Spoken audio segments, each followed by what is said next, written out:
decía, ya está listo el doctor Ramiro Ramos. Hoy nos presenta la síntesis de un clásico que cualquier político debe leer. Un clásico que durante muchos años pues se ha mantenido y todavía se vende y se vende mucho. Como el arte de la guerra, ¿no? Pero este todavía es superior. Así es. Es el príncipe de Nicolás Maquiavelo. Así es. Buenos días, compañeros. Saludos a todos los radioescuchas. Este libro, Miguel, creo yo, es el puente entre la filosofía y la praxis política. Sí, y el pragmatismo político. El pragmatismo político. Nicolás Maquiavelo nació en 1469, para que nuestro auditorio se ubique en la época, prácticamente antes de empezar el Renacimiento. Sí. O sea, era de esa época maravillosa, y era florentino, italiano, pues, de donde precisamente nace todo este conglomerado de artistas, escultores, poetas, científicos. Y de hecho, la familia Medici, pues fueron los que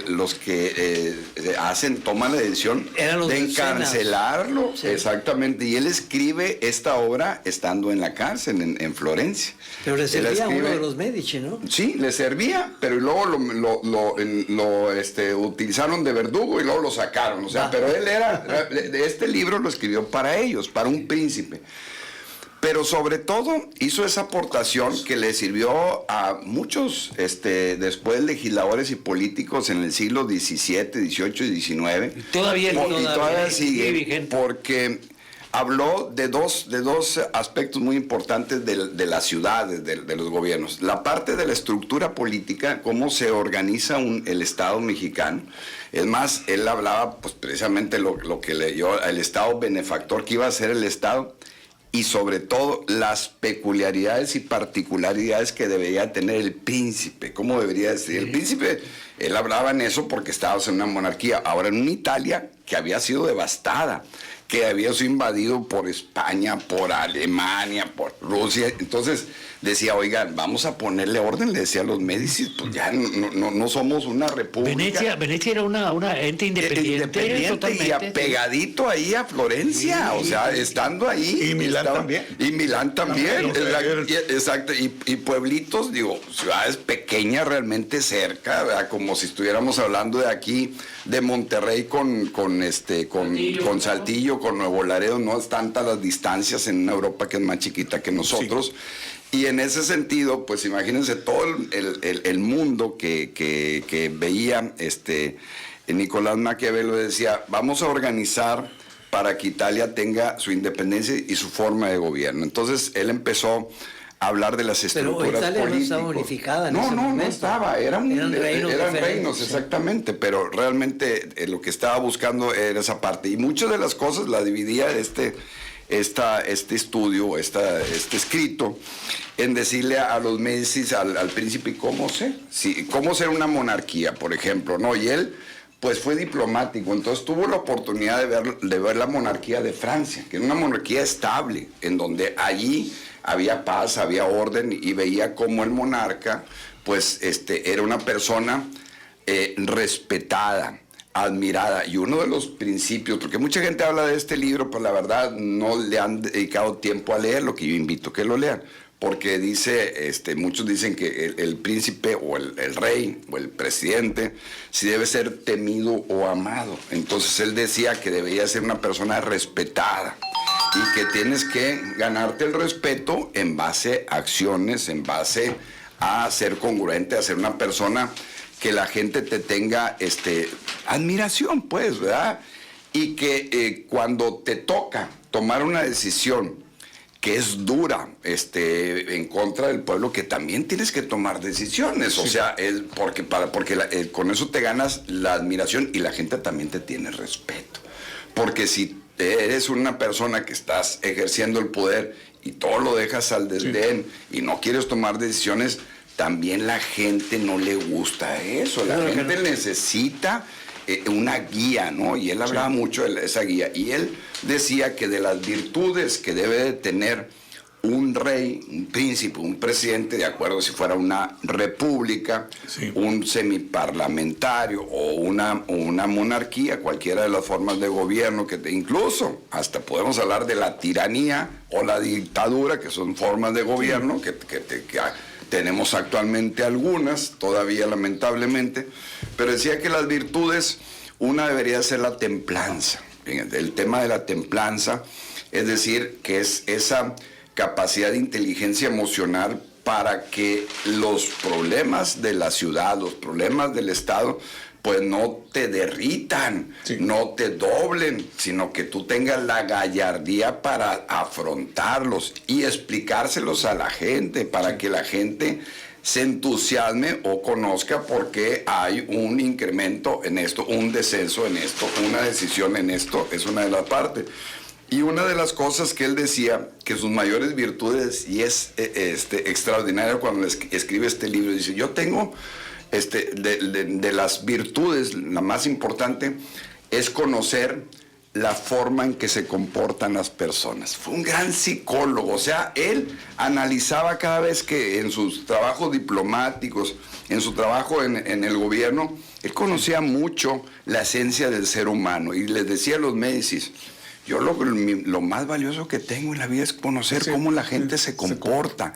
A ver, la psicología política y todo lo que conocemos se la debemos a este hombre porque analizaba muy bien el comportamiento de las personas y hablaba pues también de las desavenencias que tenemos los seres humanos, a que somos proclives a pues el tema de la riqueza, el tema del ocio, el tema de la prepotencia, o sea, del control. Entonces decía, a ver, todos los venenos se conjugan ahí, o sea, también son muy propensos cuando están en esos puestos también para cuestiones de ego. Exactamente. Y de todos los venenos que te hacen daño como persona, pero también te hacen daño en tu forma de actuar, sí, de relacionarte. Y hacen más daño cuando tú tienes el poder. Sí. Y el poder, pues, es hacer que alguien haga o deje de hacer algo, ¿no? Entonces, en esa parte, pues, por eso les digo que era el puente entre la filosofía y la praxis, porque ya nos había explicado Jenofonte, Aristóteles, Platón,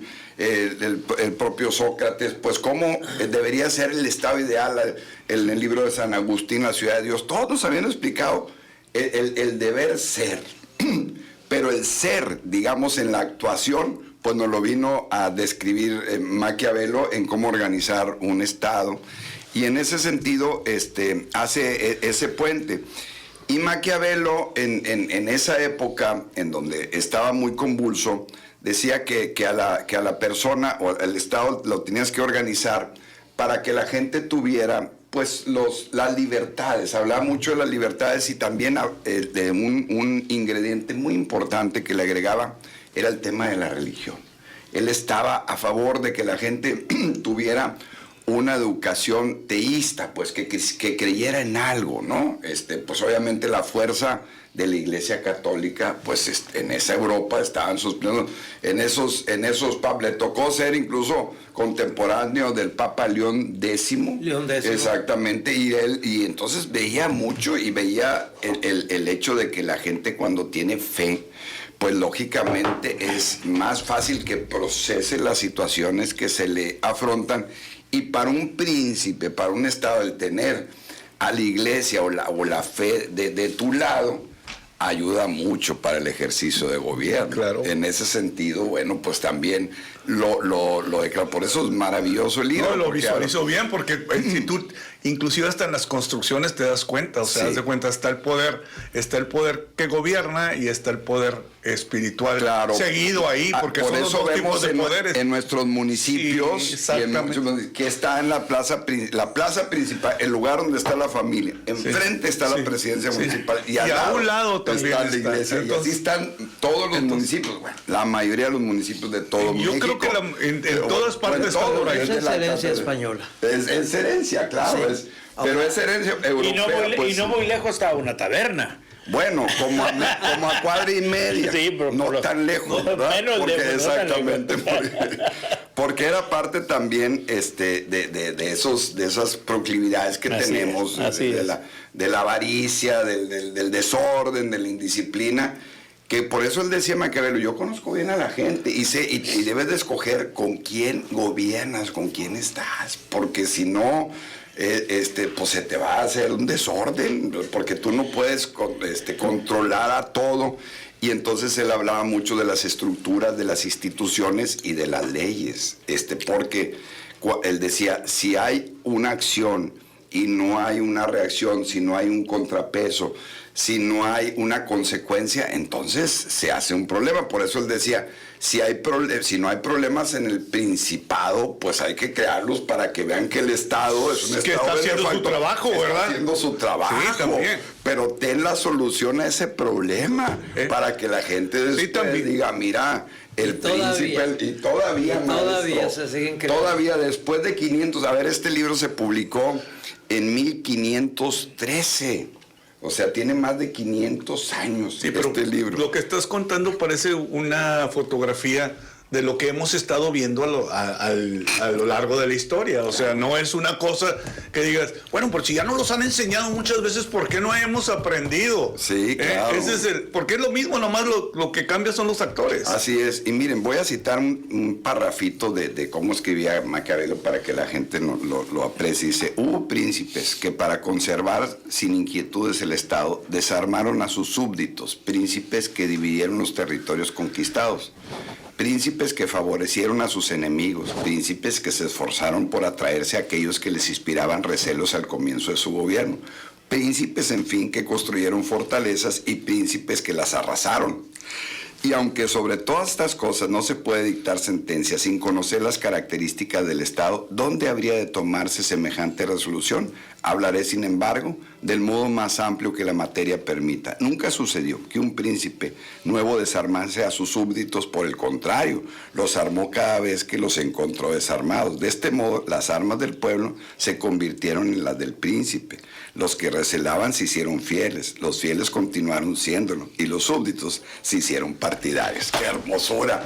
A ver, el hecho, pues sí, del Estado que debe tener la fuerza. Sí. Y si tú no la controlas y la cedes, pues los ahí está. Exactamente, que eso es la parte de tener esa fascinación para que la gente pues te siga y que tú puedas ser alguien que guíes. Por eso él decía, mira, un príncipe, un político, alguien que esté en el gobierno tiene que tener dos características. Ojo, para los que son políticos, tienen que conocer la historia. No hay manera de estar ejerciendo el poder o el ejercicio de gobierno sin saber qué es lo que pasó hace 10, 20, 50. ¿Y por qué pasó, maestro? Porque aquí lo hemos comentado muchas veces. Quien no conoce la historia está condenado a cometer los mismos. Entonces, uno ya tiene la película de la historia de lo que ha pasado. Y luego la otra, conocer pues la forma en que los humanos, digamos, tomamos decisiones. Y cuáles son los resortes que tenemos todos y cuáles son los intereses. Sí. Y el medio ambiente, ¿qué es lo que hay en el medio ambiente? Las épocas también influyen. Hay épocas de ilustración, hay épocas de oscurantismo, hay épocas de guerra, mayoritariamente, tristemente, hay épocas de la ilustración, hay épocas de reflexión, hay épocas de pandemia. Bueno, mire, hemos vivido todas las épocas y fíjense cómo en las diferentes épocas pues son diferentes acciones, actitudes, y el gobierno se tiene que acomodar y tiene que implementar una serie de sistemas para conducir las inquietudes de la gente. Para que el barco siga navegando. Para que el barco siga navegando, pero no es como algo muy fijo, o sea, tiene que estar firme pero flexible. O sea, flexible como el bambú, vamos a decir. Acuérdate que ningún marinero pues hizo capitán en medio mares tranquilos. En mares tranquilos, pues sea, exactamente, es una magia. Ustedes vienen bien filósofos. Pues, eso de no desayunar es muy bueno. Eso de no desayunar es muy bueno. Pero la verdad es una gran obra, es una gran obra que ha trascendido pues tantos años porque y que seguirá siendo. Porque no tiene, de veras se encontró esa parte del comportamiento y de vincular la parte filosófica con la praxis política. Y como la condición humana no cambia la condición humana. Exactamente. Mira, plasmó ahí lo que se ve por generaciones. Hay una frase célebre que cita: que todo es que nada es estático, todo cambia, dijo, Sí. excepto la condición humana. Sí. Punto. Fíjate, dice, no quiero pasar por alto un asunto importante, y es la falta en que con facilidad caen los príncipes si no son prudentes o no saben elegir bien. Y escuchen lo que dice. Me refiero a los aduladores, que abundan en todas las cortes, porque los hombres se complacen tanto en sus propias obras, de tal modo se engañan, que no atinan a defenderse de aquella calamidad, y cuando quieren defenderse se exponen al peligro de hacerse despreciables. Ahí está, guía. Cualquier Esa historia, con la vida esa real historia- y actual es Pura fantasía. Pura fantasía. sí, pura fantasía, sí. Poca coincidencia, Sí, ¿no? así es. Entonces, Leí una